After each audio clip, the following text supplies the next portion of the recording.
咳，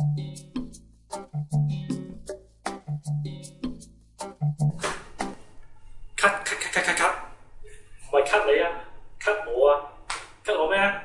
之前上咗段片講100%滿意保證，當中又有 feedback 有 comment 啦，講得唔係太過好啦，唔係太過 serious 唔係太過正經。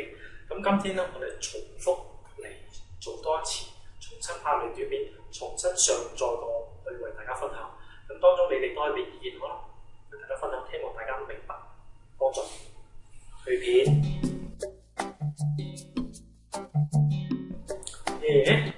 100%滿意保證係啲咩嚟㗎？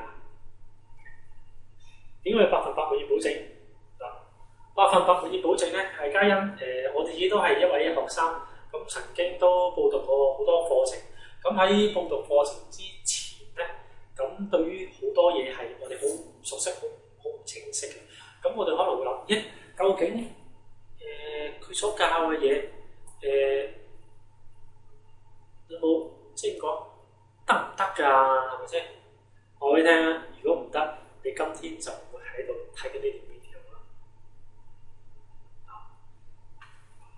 咁因為我每天自己都用緊。咁我就問究竟你呢個阿 Sir 啲嘢係咪好空談？吹水即係吹水。咁我就話俾你聽，我哋嘅 marketing 方法全部都係講數據。Okay? 我哋有數據化分析啲客人喺互聯網從邊一度嚟啦？究竟嚟到你網頁逗留時間幾耐啦？究竟啲客最中意睇啲乜嘢？而最唔中意睇啲乜嘢咧？通通都係有數據化分析。咁撇除一啲人為嘅因素咧，我哋唔估啊，我哋唔估。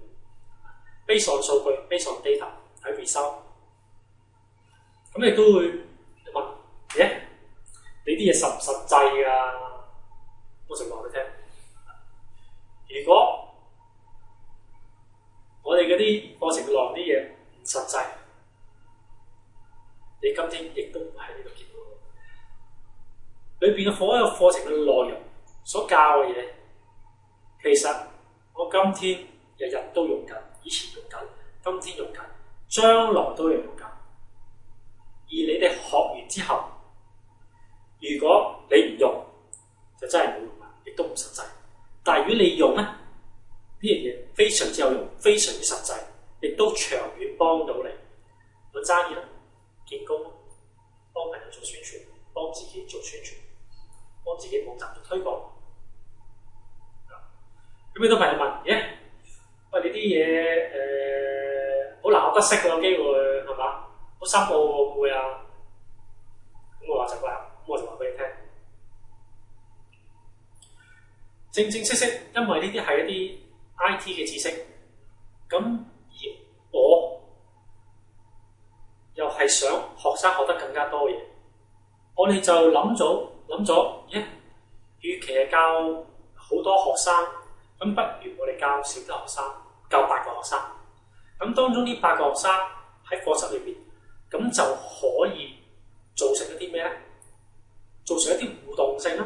你知8個人分 group， 無論開會啊、做事啊，都係比較 efficient， 好有效率嘅。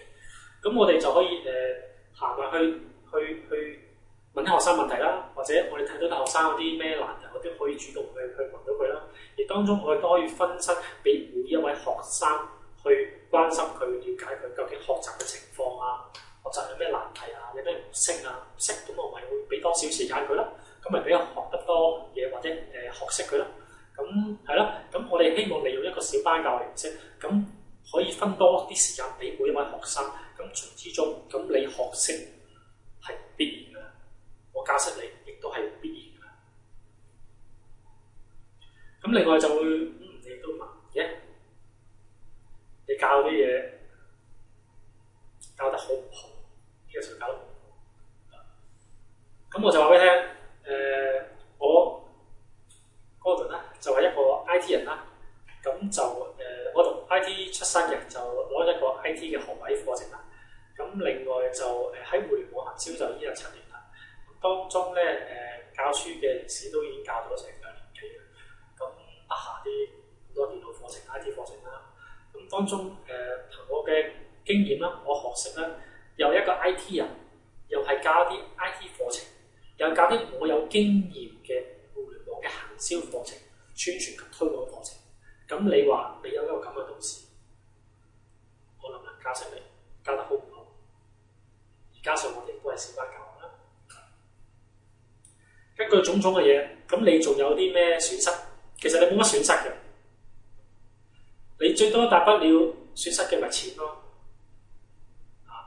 錢如果重要嘅話，咁我今天就話俾你聽，我哋會提出一個100%滿意保證，全數學費退回嘅保證。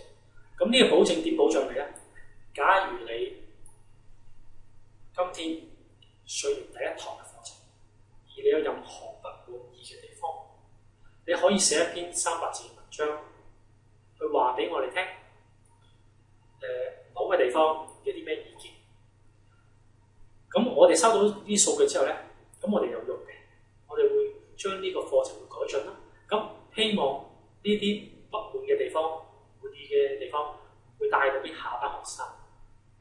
咁最後，當我哋1個禮拜後收到你嗰封文章，我哋要1個禮拜內全數原銀復還翻俾你，即係學費全數退，當中係唔會問你任何問題嘅，你冇咩損失。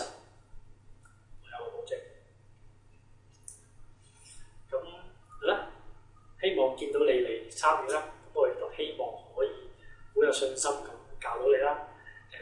好有係啦，好有心去教到你，希望有係啦，俾機會你，亦都俾機會我去教你同埋或者認識你嘅。係啦，最緊要有頭髮，有辦法，有個網站識法，揾個Gordon就有辦法。若要成功，全憑自己。Yeah。